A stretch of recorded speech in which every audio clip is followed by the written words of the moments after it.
Hey Gators and sports fans, get all your Gator talk, news, analysis, and opinions on the Pod Up with Matthews in the Morning podcast.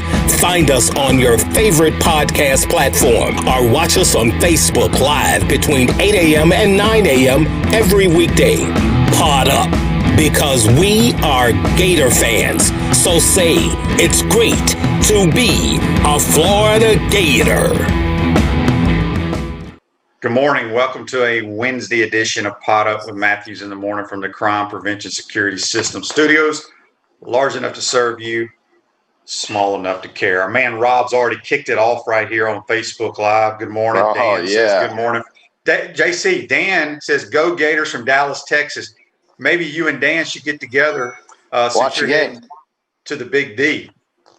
Yeah, I'm about to get on a A300. A319 Airbus out of Jacksonville and go straight to Dallas. And Dallas is going to have a lot of exciting things going on, I guess, during Thanksgiving. You know, some people say you shouldn't travel during Thanksgiving. You shouldn't get on a plane. You shouldn't do all this kind of stuff. But in my mind, I have just as much a chance of contacting some horrible infection going to the Walmart in Gainesville, Florida. So I'm okay with it, and off we go to Texas. The Cowboys will be playing the Washington football team, on Thursday. The Texas Longhorns will be playing on Friday, and I'll be watching the Florida Gators, and I'll be watching the Alabama-Auburn game on Saturday, baby. Are you excited to be traveling? Well, I'm glad I'm not driving. Let's go with that. JC, are you going to wear one of those shields on the plane? The Andy Reid shield. Andy Reid shield? Yeah, I looked that up, and it said on the American Airlines site that you still have to have a face covering over your nose and mouth, that in addition to any kind of shield. So I was really disappointed about that because I'm into the face shield thing. Bruce Arians, Andy Reid, a lot of guys, Mike Norvell at Florida State. So no, they won't let me just go with the face shield. So we're going to have the face diaper on throughout the entire experience of going through an airport, going through check-in, going to the airplane, sitting on the airplane, taxiing in and out of two of the very busy airports, and then flying with 160 other people. And then, getting off the airplane, going out of the airport, of course, going to the rental car area, which is nowhere near the terminal in DFW, and then I can take it off. So hopefully I won't have a panic attack, and hopefully I'll get through this experience. Some of our Facebook Live comments brought to you by Mellon Law, the only official law firm partner of the mighty Florida Gators. Rick says, stay out of Walmart. Trey says, morning, guys. He just put his turkey in the smoker. Y'all have a great Thanksgiving. Same to y'all. That sounds great. Dan says, go to the pecan, however you want to say it. I call it pecan. The Pecan Lodge in Deep Ellum for barbecue. Oh, yeah. Deep Ellum. Yes. I have heard of that, and Texas barbecue is second to none. I will be getting some of that this week. Yes, no question. Okay, so we have JC on the Titan MR hotline. He is getting ready to be en route to Dallas, Texas. Second portion of the show, we're going to have our good friend Chris Harry from FloridaGators.com talking Florida Gator basketball. We're supposed to tip off today.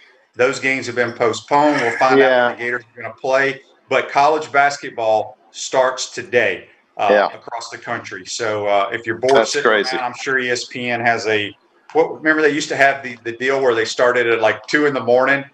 and it went all night. I forget what they called that. I got all kinds of stuff popping up on my computer here. Yeah. Well, no, I mean, basketball is interesting. That's probably not what I'm thinking about right now, but the Florida Gators are expected to really have quite a team if they can get through a season with all these returning players like Scotty Lewis and so forth. I think that the fact that we've already seen some cancellations with Tennessee canceling and some of these other teams means we're just going to be muddling through this just as we have with football. The only positive I can see is that there are fewer players to deal with.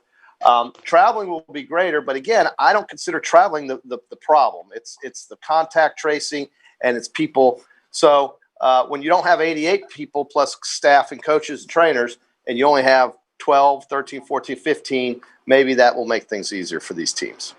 Yep. I just want to thank all. I want to wish everybody a happy Thanksgiving. We will have a show tomorrow. We're going to tape it and run it tomorrow, but it's going to be good friend Brent Beard with all his great college football knowledge leading you into the weekend, and also our high school roundup. They're still playing college, high schools have to practice tomorrow on Thanksgiving if you're in the playoffs.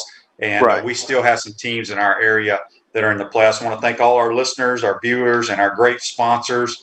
Our show wouldn't be possible if it wasn't for y'all. Sit around and listen to me and JC BS a lot. Yes, it's March Madness, or no, Midnight Madness is what they used to call it. That's right. That's when they practice, though. But I'm talking about when ESPN used to start a game at like 2 a.m. Yeah, nuts. It was like 48 hours of nonstop basketball or something. Yeah, I'm sure they're not doing it this year. No, I'm sure they're not. But you mentioned Thanksgiving and high school football. We want to give a shout out to those Ocala Trinity Christian Catholics. Trinity Catholic. They're the Celtics, JC. Celtics, of course, playing John Carroll, and two good teams. Hope John Brantley and those guys can pull through. Well, you got your alma mater still playing football. You don't want to give them a shout out? The Bobcats, I mean, it's exciting. They're very good. They're very good this year. Yeah, well, way to go, Mark. I mean, Mark Whittemore. They're better than Trinity Catholic. Really? You think so? Yeah. Yes. I haven't watched. So we got a lot of teams. You got Union County still in it. You got Vanguard, Columbia still in it. There's tons of teams in our area still playing basketball. Good to see. Sure, Hawthorne is still playing. So we'll talk all about that tomorrow. Yeah. But first, JC, last night they came out with the top 420, whatever it is they call it, the playoff poll. Gators come in at 6. Were you surprised? No, not at all. I mean, that's exactly where they should be, I think, because of the team that they lost to. But I don't think any of this is relevant because Florida has an advantage over that team in front of them, and the advantage is obvious. They will be playing one of the top 4 teams here soon for a conference championship. Assuming Florida can get through the juggernaut of Kentucky and Tennessee, Florida will have the opportunity to get into that Final Four. And so I consider that a much bigger advantage than being ranked 1 number or 2 numbers ahead of the other. And when you look at the 4 teams, how can anybody be surprised about those 4 teams? The bigger surprises were outside of the top 4, 5, 6, whatever you have, because in my mind, BYU is not the 15th best team in the country. They should be in the top 10. I know they haven't played what you would call a juggernaut schedule, but all you have to do is watch them play. I mean, they blow out everybody, and they have one of the best quarterbacks in the country. So to me, BYU should have been ranked higher.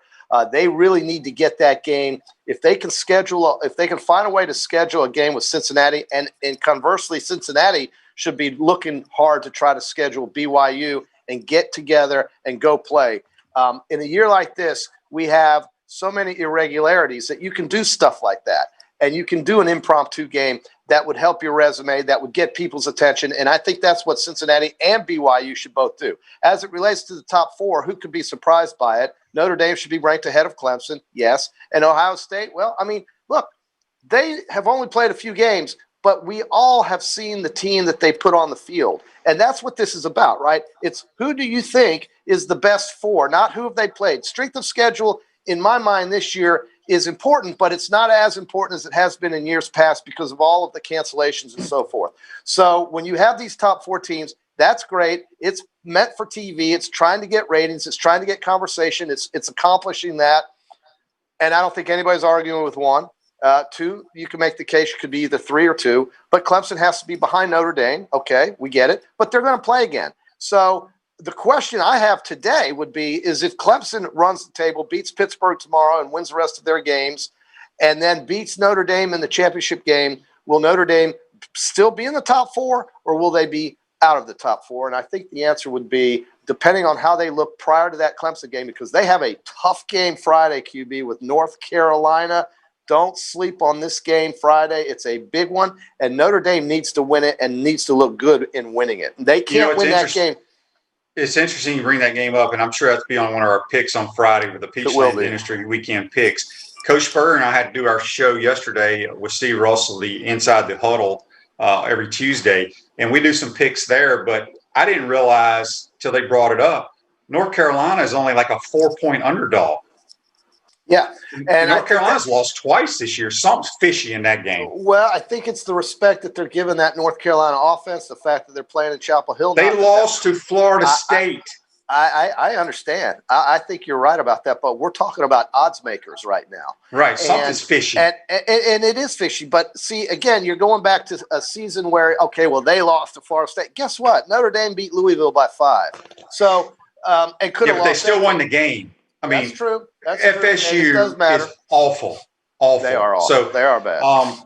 Let me ask you this, JC, because well, you don't think okay. So I guess you're going to lay the 4 points with Notre Dame, and that's no. I'm not sold on Notre Dame, so I don't know what I'm going to do. I'll let you know on Friday. Okay. So the 14 playoffs. I don't know why with the crazy year we're going through, why the committee can't do this. Either make it an 18 playoff this year, just this year, experiment with it. Everything else is chaos. You know, everybody's not playing the same amount of games. So let's tweak it. Let's either go 18 playoff, or let's go keep your 14 playoff, but let's do a 14 playoff for the group of 5. Think about if you had Marshall, Cincinnati. Who are the other undefeated teams in the group of 5? It's Marshall, Coastal Carolina. Coastal Carolina. And BYU's not in the group of 5. They should be in the Pac-12 or something. But they should be. Think about either just say you had an 18 playoff. You would have Coastal Carolina, which I don't know if they would be the 8 seed or not, play Alabama. I mean, give them let's do it. What the heck? Well, there's no reason for me to disagree with that. I mean, this is the kind of year that you do something like that. And the only excuse, I mean, and it's not even being talked about. And that's the thing I can't understand, is that the powers that be don't even want to entertain the conversation because in their mind, it's too difficult. Well, wait a minute. What about this season has not been difficult? Everything is difficult. They are raising the roof to try as hard as they can to schedule the damn Florida State and something game or the Vanderbilt Kentucky game. They want to make sure all these games are played, but we can't talk about playing an 18 playoff. It makes no sense. And if you thought about the way it could work out time-wise, you have a week in between the AFC and NFC conference championships in the NFL and the Super Bowl where there is no football, basically.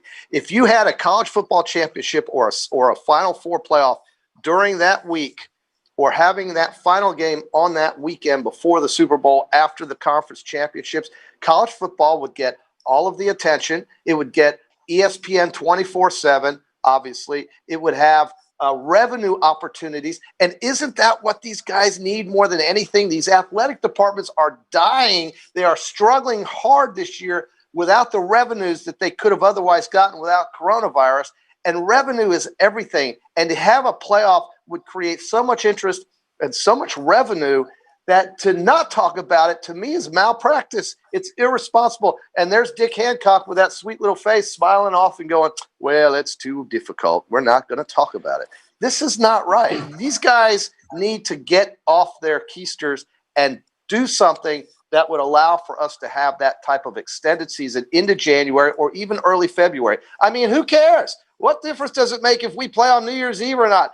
Big damn deal. And how do you know we will? So yeah. I think you gotta just scrap the formalities, scrap the conventionalism, and do something unconventional, and have a season that we will never forget, which we won't anyway. But have I think what they're scared to do, QB, is to expose people to this type of thing, because then the conversation, that's all we're going to talk about in future seasons, and they don't want that yet. And I don't know. Well, we're going to talk about 18 playoffs from here on out, regardless if they do it or not. You know, normally you can't change dates of events, championship games, things of that nature, because you have to rent the facility. Then you have to worry about hotel travel. Well, here's the thing. Not this year. Nobody's having conventions anywhere. Not this year. So it doesn't matter. And so, you don't have to worry about, the NBA playing, so, and usually the NCAA folks are always concerned about the student athlete. Oh, it takes away from their class. Oh, come on. Hello. The kids don't go to class. Come on. Nobody goes to class. Nobody after this holiday that we're going on, nobody's coming back to campus. So all of that is thrown out the window, QB. You raised very good points. And the reality is that you're right. And they can't hold on to those things. You should ask the HBC this and see what he thinks. No, he wants a playoff. He said, and I asked him, I said, Coach, why won't they? Because like in the last couple of years, like Frank Beamer, Bobby Johnson, who was the coach that used to be at the Georgia Tech option coach? What's his name? Paul Johnson. All those guys were part of the committee with the athletic directors and the president stuff. Coaches like, they won't ask me because I'm too opinionated, which he is. But he thinks they should have he thinks Coastal Carolina, Marshall, BYU, Cincinnati, those teams should have an opportunity to at least play. Who cares if they get blown out? Who cares? I don't. So we got I can tell you right now. Our great producer must have done a poll. He just texted me this, JC. He said 83% of the people pronounce it pecan, 14% say pecan. Oh, man, you are. I say pecan. You are in the majority. I say pecan. I don't do pecans. Do you eat a pecan? We just got a Facebook Live question here brought to you by Meldon Law, the official law firm partner of the Florida Gators, and it comes from a former Bobcat. Oh. Lamar Thomas says, how good is this Gators offense? Haven't seen this type of firepower in a long time. Lamar, it's very, very good. It's a unique offense. Dan Mullen's done a tremendous job play calling, out scheming the opponents. And Lamar used to coach for Kentucky, so I'm sure he's going to be watching this game. But Trask has been outstanding delivering the football. They spread it around. A lot of firepower. It's very good. It's going to be a shootout. It is. And I think one of the things that has surprised me about this team that I think we've learned about it as the season has gone along is the amount of depth that the team has got at certain positions, specifically, let's say tight end maybe, and the offensive line, having the way they are playing and keeping Trask clean has just allowed so many things to happen, and it's all working out great. They've relatively stayed very healthy with the exception of Kyle Pitts getting hurt in the Georgia game, but he will be back now for the Kentucky game.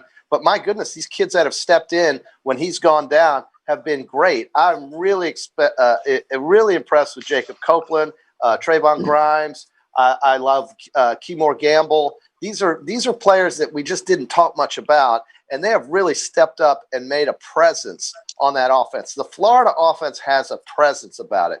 It has a very dynamic play caller, and you've got depth. And when you have those things, you can play with anybody. And I would say, going back to your group of five rundown, Cincinnati, to me, after watching them play UCF last weekend, they could play with just about any team, I think, in the top 10 and relatively stay in any game, including with Alabama, Notre Dame. I think right now, if Cincinnati played Notre Dame, and let's say Notre Dame gave Cincinnati 10 points, 11 points, who would you take? I think you know who you would take. And so Cincinnati is a team that has impressed me. UCF is no joke. And they went down there, and I think they were the better team. And, of course, they won the game. So, JC, let me ask you your thoughts on what Dabo Swinney has said up in Clemson about the Simmons. Yeah. It's Dabo. Well, Dabo, what he said about he doesn't need to take advice from Tallahassee where they've had 3 coaches in 4 years. That was the tip. That was like where he hit his extreme point of frustration. Look, I'm a cynic. I believe that Florida State bailed on that game. The kid that tested negative when they got back to South Carolina, I don't think Florida State had any real motive to play that game. I think they knew what was going to happen. It would be embarrassing. And if they say, well, we're going to play again, hopefully in December, I don't believe that either. Now, I'm all for, safety, player safety, and so forth. Clemson wouldn't have gone on that airplane if those kids weren't ready to play football. And it's just odd to me that 2 hours before kickoff, it's going to get canceled, and the teams are in the same town getting ready to play. I have doubts about Florida State, and I've been doubting Florida State because they know what they have out there, and it's very little. And Clemson needs to play games. Trevor Lawrence hasn't played for a month, QB, and it's really hurt his Heisman opportunity. We have some people here says Dabo needs a chill pill. Here, I like Dabo. A lot of people don't like Dabo, but here's Dabo, in my opinion, has a lot of Coach Spurrier in him. Well, he says things that people don't like. If you're not a Clemson fan, it rubs you the wrong way. No different than when the HBC. Think about when he used to say, you can't spell citrus without UT. Yeah. Free Shoes University. Okay. Right. Yeah. So if you're a Gator fan, you love all that stuff. But should. If you don't, you have a problem with it. And I think that's what people have with Clemson. They're winning.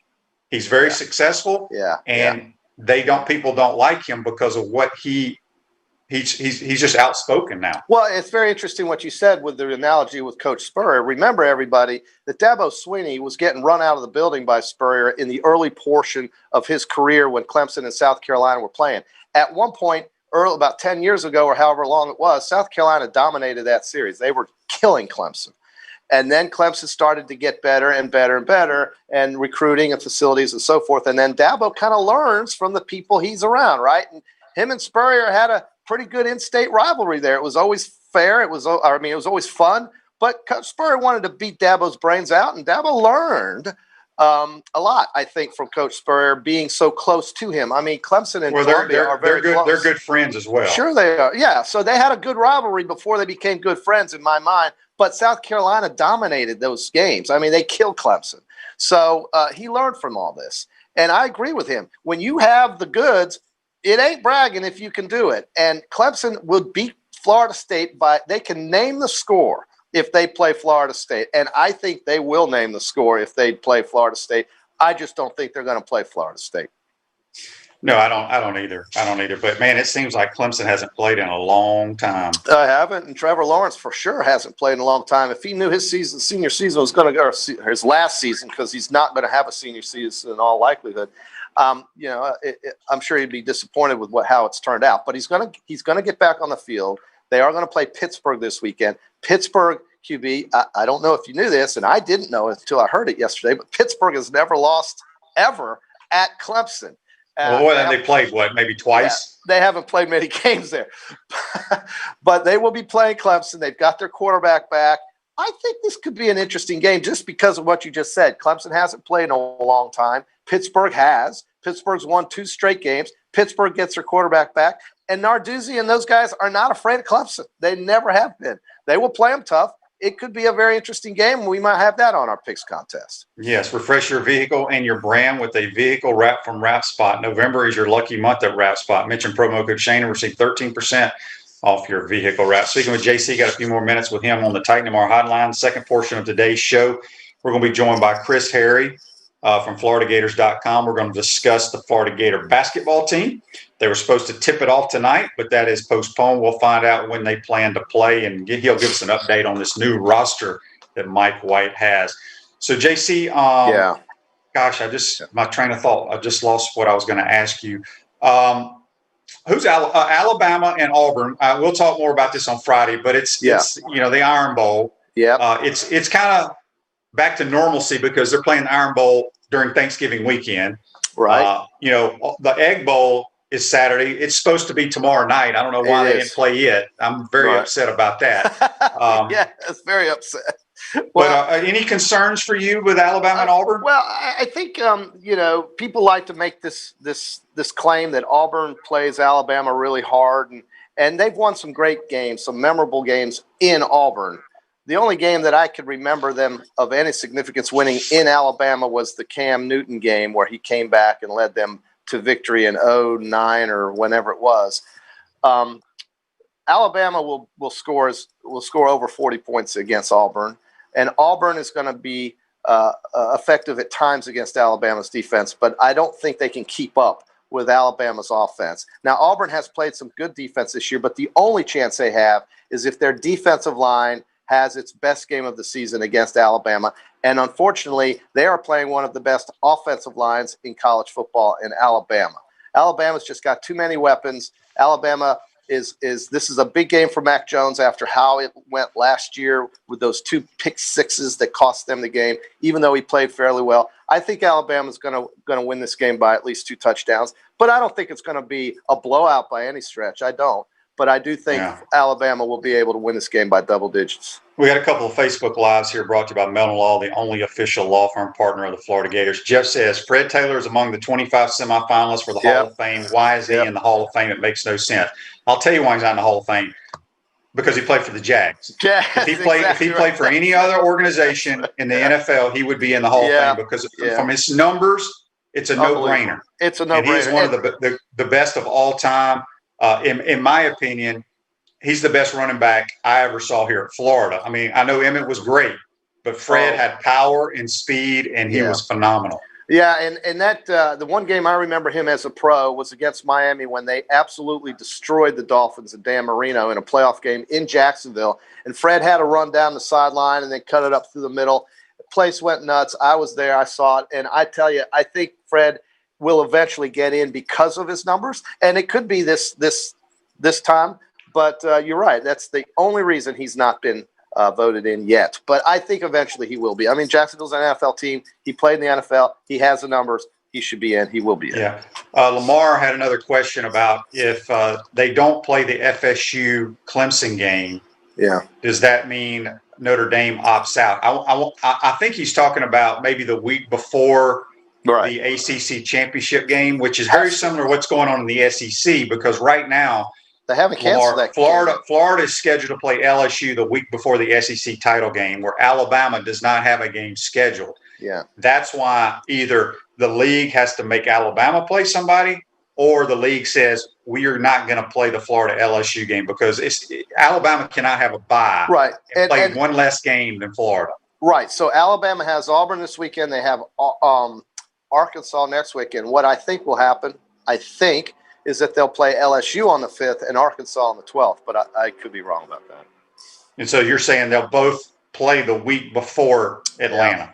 Yeah. See, again, it goes back to why are they trying so hard to schedule meaningless games when they need to be thinking about expanding a postseason format. And instead we're worried about Arkansas and LSU playing games as opposed to having, a real college football scenario that would interest so many more people. But these guys, they're so stubborn in college football. It's unbelievable how slow things move in this sport. It's unbelievable to me. JC, would you like to hear what our This Day in Sports is? Sure. This Day in Sports is brought to you by our friends at Comfort Temp. Comfort is our business. Peace of mind is our promise. This month, get a free annual maintenance plan with every residential duct cleaning purchase, $199 value. Our service department is available 24 hours a day, 7 days a week for your convenience.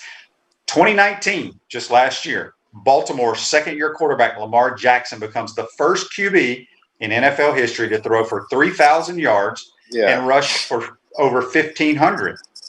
And he was the first to do that in 2 NFL seasons. And I'm sure he would trade all that glory away for one playoff win. He doesn't throw it well enough. He throws it well. I mean, once you get into playoffs, it's going to be tough. Lamar says he was on that team that Fred Taylor was running all around. He was on the Dolphins. Yeah. And he's still running. He's still running. No, that was Jacksonville killed Miami that day. And it was in Jacksonville. It was a great game. It was a great game. Yeah. Well, it was a great game for the Jags, of course. Yeah. All right, JC. Well, safe travels, my man. Have a good Thanksgiving, and we'll talk to you on Friday. You too. Happy Thanksgiving, everybody. Be safe. All right, that's JC. Join us on the Titan MR hotline at Center State Bank. We put business first. We are the largest community bank in the state of Florida. And understand that small businesses need a community business partner that they can rely on. Center State has 5 convenient Alachua County locations to serve you better. Center State Bank, member FDIC. Going to take our first time out of the pro. When we come back, we'll be joined by FloridaGators.com. Chris Harry talking Gator basketball. You're watching and listening to Pot Up with Matthews in the Morning from the Crime Prevention Security System Studios. This is Shane Matthews. Thank you for listening to Pot Up with Matthews in the Morning. You can also check me out on Inside the Huddle with Steve Russell and the head ball coach Steve Spurrier. Tune in every Tuesday during football season on WRUF 98.1 FM, 8:50 a.m. at 10 o'clock in the morning, or find us on your favorite podcast platform. We want to take this moment to thank all our sponsors who keep the show going and pay the bills. Our gridiron sponsors are Crime Prevention Security Systems, large enough to serve you, small enough to care. Titan MRI, Gainesville's only locally owned and operated MRI facility. Meldon Law, where you matter most. Peachland Dental, Gator Nation's first choice for dentistry in Port Charlotte. Comfort Temp, comfort is our business, peace of mind is our promise. Celebration Point Town Center, Center State Bank, Chris Doring Mortgage. Some of our touchdown sponsors are Campus USA Credit Union, Adams Ribs, Doreen Wiebe Realtor, Caldwell Banker MM Parish, Gator Dominoes, Celebrate Primary Care, Davis Gainesville Chevrolet, Miapa Latin Cafe, Wrap Spot, Okito America, Gators Dockside, Radware for all your promotional needs, Style Cuts, Ironwood Golf Course, TB Financial, Meadowbrook Golf Course, Dar Shakow Insurance. If you are interested in promoting your business on the show, you can visit our website, potupwithshane.com, and click the Advertise button or call Freddie at 352-284-3733.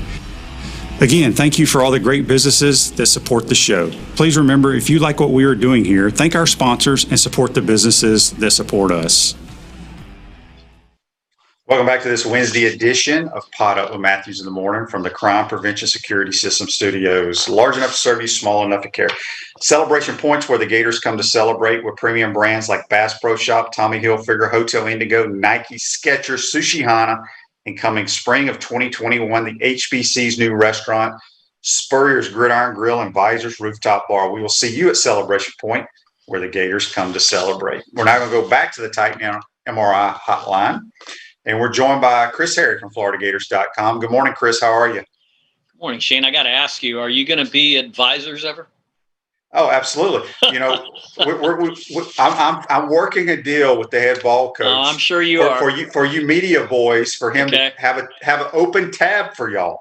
Oh, okay. And then what? You think that's ever going to happen? That would be a 0% chance of that happening. I do remember at his 40th wedding anniversary, we saw him in the bar, and it was me, Bianchi, and Dooley. He goes, my 3 favorite media boys, come on in, I'll buy you a drink. He gets the steps to the bar, he goes, get these guys drinks. Baronis, you take care of it.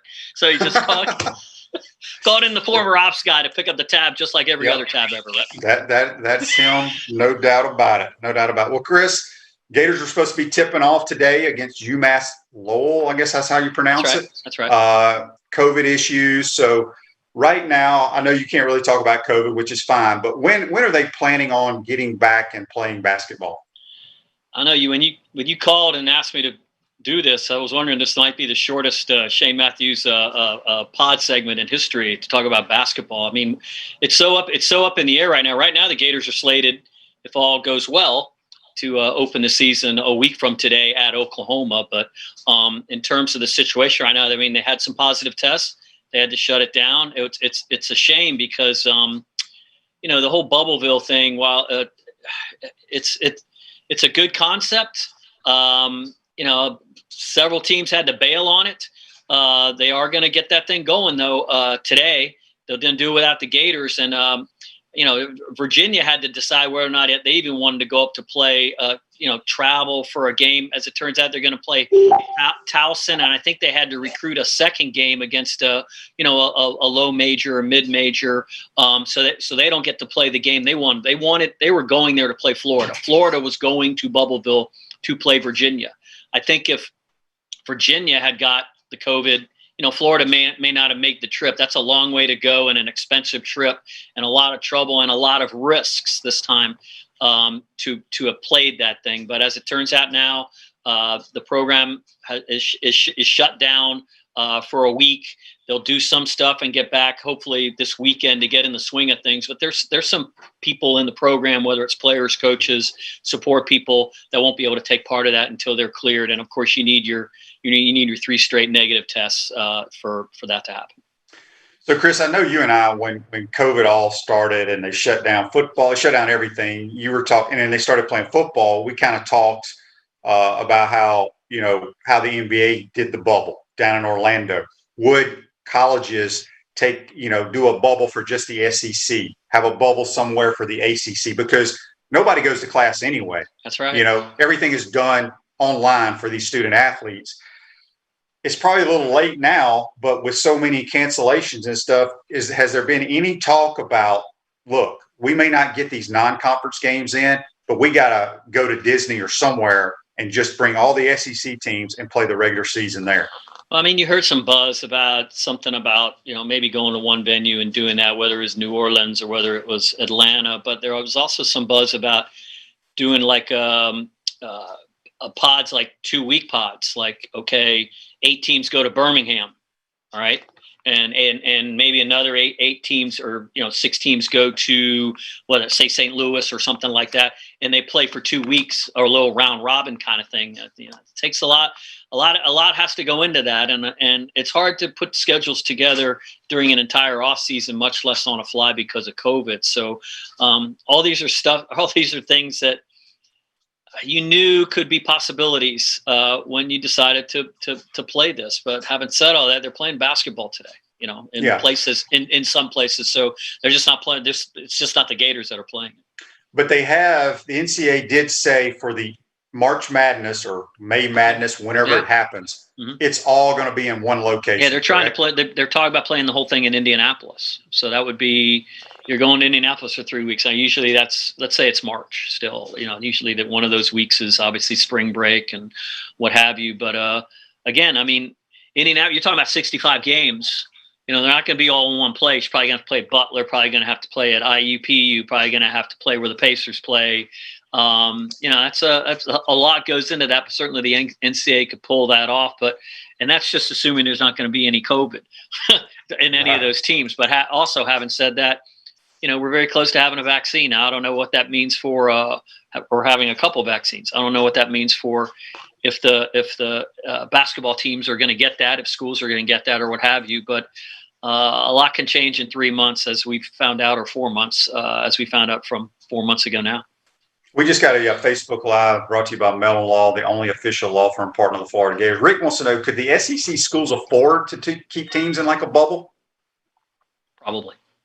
Yeah, I would think so because of the TV money and what have you. But again, there's a lot goes into that, a lot of planning and risk management, and that's a commissioner. That's a high level discussion, obviously, that goes all the way to the top. And if they eventually want to do that, Ivy League's already shut their seasons out, their whole season. So they shut the football season down. They've shut basically everything. Bethune-Cookman, that's a team that couldn't afford to do a lot of things. They shut all their sports down for the year. So everyone's got to attack this in the way that they're capable of doing that. And the SEC can do some stuff, but I think they just want to see some teams play. I know talking to the coaches a couple of weeks ago, they were, we're getting so close. We just need to play a game because these guys need to play a game. They need something to, and then sure enough, boom, it gets shut down. Now they got to wait to see if they get to play. Yeah. Again. We got a Facebook Live here before we get into the Gators, brought to you by Mellon Law, where you matter most. John says, I think Andrew Nembhard will have a great year at Gonzaga. What does Chris think? Does Andrew Nembhard even play this year? I don't think he's cleared to compete right away. If that has happened, I had not heard about it since I came up to Virginia this week. I think Andrew Nembhard's a good player. I think he'll fit in well at Gonzaga. Andrew Nembhard has limitations, but Gonzaga has a ton of really, really good players on their team. Every year, it seems like they got at least one lottery pick and a couple future first rounders. So Andrew Nembhard will do very, very well at Gonzaga, I think. Yeah. All right, let's talk a little bit about the Gator basketball team whenever they play. I'm going to kind of just go through the roster here because we got a lot of new faces on this roster, and you just kind of give us a little Chris Harry breakdown. Thumbnail sketch. We call them thumbnail sketches in the business. How's that? Okay, thumbnail sketches. I'm learning on the job here. Yeah, sure. Quez Glover, we all saw him play last year. Has he improved in any area that you've seen so far this year? His goal going into the offseason, and he did a lot of work, obviously, during COVID. He had to do a lot of stuff on his own like everybody else did. But he got with it. His trainer and a skills coach really worked on ball security because if you look at his assist to turnover ratings last year, it was almost 1-2 the bad way. And we know he's very athletic. He's very fast, and he's capable of some things, but he does have to cut down on the turnovers. He knows that, and that's something he's been working on and has gotten better on. Again, when the bullets start flying, how's he going to react in a real game situation? That'll all be evaluated on the fly. John says here on Facebook Live, Nembhard got cleared yesterday to play. See, I did not see that. Thank you, John, for breaking that news. Yes. I don't think Andrew Nembhard will start. I don't know up and down the roster, but I do know some people who have who've talked to Coach Few out there in Gonzaga, and they're really, really pleased with Andrew Nembhard. So I imagine he's going to have a nice season. Trey Mann was one of the highly touted kids that came in last year as a true freshman from Gainesville, but played his high school ball at the Villages. I remember you last year talking about, during practice, he would be the best player, the best scorer. Best scorer on the team. Do you see that translating to the court this year for him? I do, because I think the fact that they've handed him the ball to be the point guard has helped his confidence, and his confidence was what really held him back, I think, last year. In addition to the concussion he suffered at UConn in the fourth game of the season, he's a score-first combo guard, but he's an underrated passer also. And they've turned this over to him, and he's in a tough competition with that point guard spot with Tyree Appleby, who I'm assuming you were going to mention down the line. But Tyree Appleby is far and away not even close to the best passer on the team. He's a hell of a leader out there as a floor general. He definitely has those two things over Trey Mann. And Tyree Appleby is good. The people are going to find he can be an underrated scorer also. He'll make some shots you go, whoa, one of those guys. I mean, he averaged almost 17 and a half points a game at Cleveland State, 5.5 assists, and shot almost 38% from three-point range. So that's been a really good competition there at the point guard spot, but Trey Mann has it right now. And I do think he's going to have I think either he or Scotty Lewis will be the guy that makes the big jump this year. It would be great for the Gators if both those guys could do it. All right, we got a freshman from Moscow, Russia, Samson. I'm not even going to try to pronounce his last name. Just try to say it. Samson Razhistazevs. Okay. I asked. You do it. How is yours? Can you pronounce it? I asked the coaches how to say it, and they say we just call him Sam. Okay. Sam. So we'll call him Sam. How's that? I like it. Okay. For the immediate thing you do is say, oh, he's the next Igor Kolochov. Because I saw Igor Kolochov. He came to train at Gainesville over the summer for about 2 months. And he really, really likes him. Igor Kolochov was not Igor Kolochov when he got here or as a freshman. Sam has some work to do with his ball security also. He's got decent handles, but his decision-making, things are happening kind of fast for him. He's a good shooter. He's 6'8", he's long. He's got a little bounce to him that Igor definitely didn't have, a better athlete. He's a player who projects well for the Gators. I don't know about this year right away. He came in as he had a reputation as one of the best shooters in this freshman class in the country. I don't know if that's entirely accurate, but he has shot it a lot better the last few weeks than he did earlier when he got here. Maybe just because he's getting comfortable with the size and the athleticism of the college game. How's big Omar Payne? He was part of that freshman class last year too. Played a lot. 6'10". Have you seen his game improve? Yes, and with him, it's all about motor. Everyone remembers the Auburn game. He had a double-double. He was 9-9 from the floor, 19 points, 11 rebounds, I think. Everyone want to know why he didn't play all the time after that. Well, they had Kerry Blackshear last year also. Everyone remembers also in the Kentucky game, Florida's up by 12. 18 with 12 minutes to go.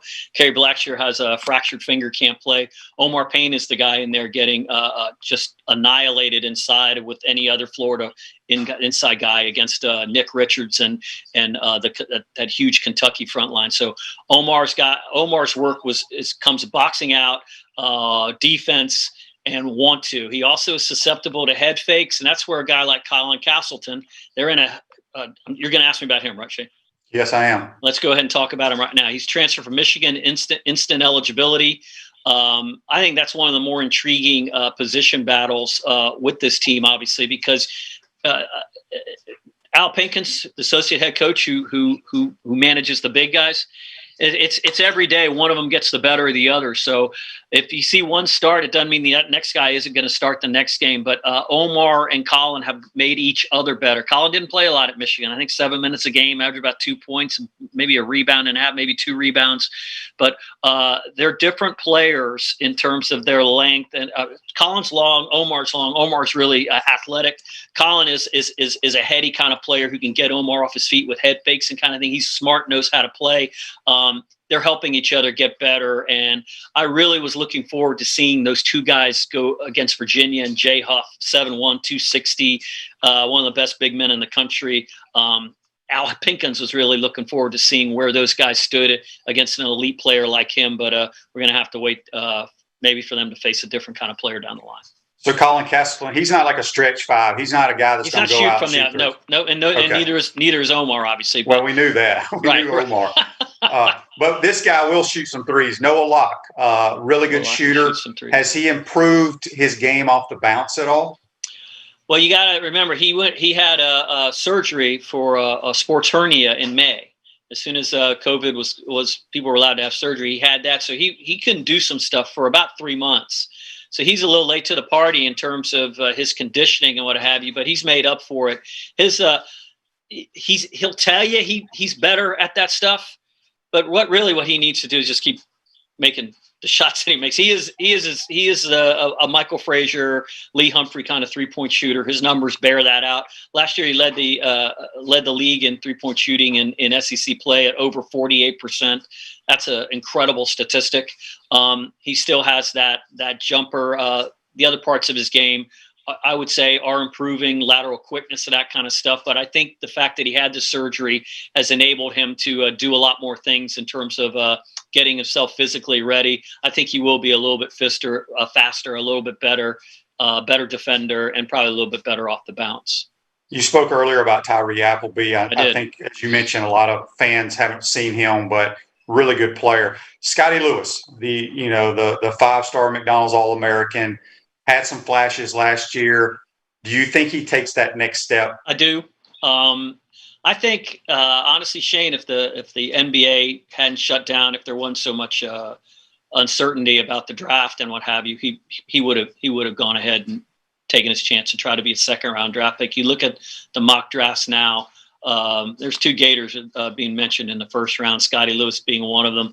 Elite defender, incredibly high motor. He shot the ball much better than anyone expected him to last year, especially in SEC play. He was over, I think it was 43% from 3, led the league. I think it led the team, I want to say over 90% from his free throws. He just needs to build on what he was doing in the last 6 weeks of the season, and he's going to have a really good year.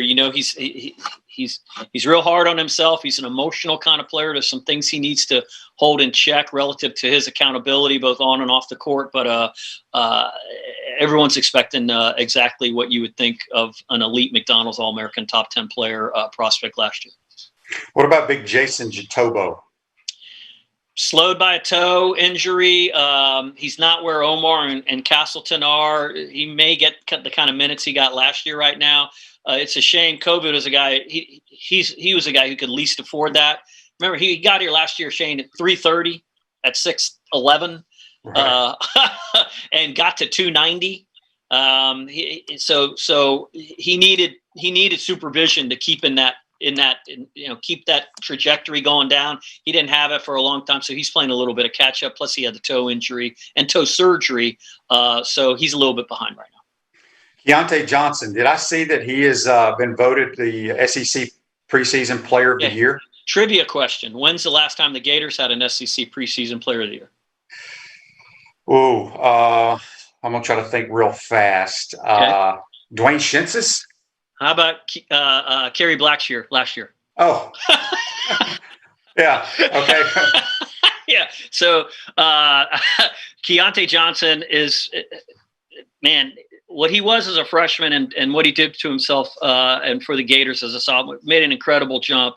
Can he make an equally incredible jump? Apparently the outsiders, the coaches and media think so. Again, with him, it's about want to and motor. But in this new fast-paced style of play where the Gators are grabbing rebounds, they're not looking to just hand the ball to Andrew Nembhard. Guys like Keontae Johnson can grab it and go. They're calling them bust-out guys. They got Keontae Johnson, he has the green light to do it. Scotty Lewis will have the green light to do it. Trey Mann will have the green light. Tyree Appleby will have the green light to do it. Last year was all about Nembhard bringing the ball up, usually pretty slowly. So this is the different kind of system. Keontae Johnson is going to like it. He is an elite player when coming downhill with a head of steam. Good luck getting in front of that guy. Strong finisher. Obviously incredible off the bounce. If he was 2 inches taller, he wouldn't even be here. He would have gone to the NBA after his freshman season probably. But he's poised to have a really, really big year. Well, Chris, did I leave anybody out here? Probably. I went through the roster, but I don't know if Anthony DeRougie transfer from La Tech is obviously going to be a prominent player. He sat out last year with Tyree Appleby. He's going to be prominent in that rotation. I think the Gators know who their first 8 or 9 are going to be. They're going to mix it up to find out who the the last like 4 guys off the bench are. And like everything has, people always say, they got too many guys playing. You hear that every year. How are they going to play this many guys? Well, stuff always happens. There's always injuries. There's always some guy who doesn't play as well as he thinks he's going to play and his minutes decline. There's some guys that play better than others, obviously. So that's all going to hash itself out if we ever tip the season off, by the way. And I thought I heard this. So it's unlike football where you can have a couple of kids had COVID and still play the game. If one player on the basketball roster has contact tracing or test positive, you do not play. And don't quote me on this. I think it's if you don't have 8 scholarship players. I think you need 8 scholarship players to play. Okay. And again, you're exactly right. And if one guy tests positive and he lives in a suite with 3 other guys that are all players, I think some schools in Florida have kind of separated guys to try to avoid that from happening. Put them in with, I know a couple basketball players live with football players. So one can spill into the other sometimes. Mm-hmm. But yes, that's exactly right. But you do need, there is a number that you have to have. I believe it's 8 scholarship players in order to play a game. So I'm getting a bunch of Facebook Live comments here about how people are so excited about this Gator team playing fast and getting up and down the floor. Mm-hmm. How many games into the season, once we start, will I be getting comments on here going, why can't we play defense? But because you and I understand basketball better than a lot of people. But to their point, and I'm not trying to throw water on them, but just think about this. The last 2 years, and I'm doing these numbers off the top of my head, 2 years ago, they were 350. Florida was 353 in pace of play. Year before, or I think 344 last year. Year before, 350 or something like that, okay? Mike White's last 2 seasons at Louisiana Tech, he was 16th and I think 42nd. So that's where he wants to be. I wouldn't expect him to jump all the way up there. But if he's in the top 100, I think he'll be happy, and I think Florida fans will be happy. But you're right. When you play faster, it takes a commitment to stay with that fast pace, to be patient with it, but it takes a bigger commitment on defense. You have to get back. And if guys aren't getting back on defense, they are not going to play. I've seen how they're approaching that during practices. You pay Oh, we lost Chris. We froze up. Chris's internet service froze up on us there. You there, Chris? I'm here. Okay, you froze up on there for a second. Hey, man, we appreciate you taking the time being up in Virginia for Thanksgiving. You and your family have a great Thanksgiving, and we'll talk to you once this season kicks off.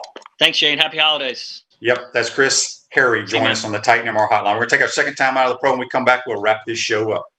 Hey, Gator Nation, this is your former head ball coach, Steve Spurrier. Check out our show, Inside the Huddle with Shane Matthews and Steve Russell, every Tuesday during football season on 8:50 a.m. and 98.1 FM WRUF at 10 o'clock a.m. We want to take this moment to thank all our sponsors who keep the show going and pay the bills. Our gridiron sponsors are Crime Prevention Security Systems, large enough to serve you, small enough to care. Titan MRI, Gainesville's only locally owned and operated MRI facility.